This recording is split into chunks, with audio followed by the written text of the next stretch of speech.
కొన్ని సినిమాలో యాక్ట్ చేయకపోయాను. వాళ్ళు ఎవరైనా వాష్ కూడా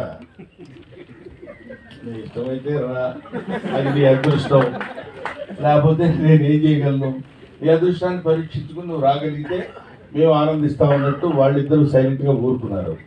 ఈయన ఊరుకున్నారు.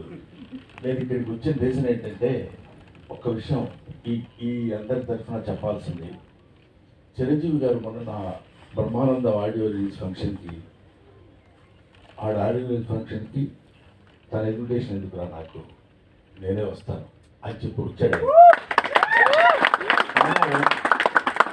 పెద్దవాళ్ళ దగ్గర నుంచి నేర్చుకోవాల్సినటువంటి విషయాలు చాలా ఉన్నాయంటానికి అందులో ఒక విషయం అది రీసెంట్గా నేర్చుకున్నాను. కాబట్టి తమ్ముడు సినిమా కంటే హాస్యనటువంటి సినిమా సక్సెస్ కావాలనే కోరికతోటి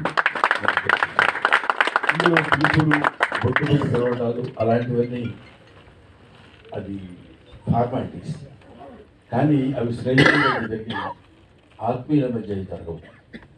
ఆత్మతో కనెక్ట్ అయ్యి సోల్మేట్స్ ఉంటారు.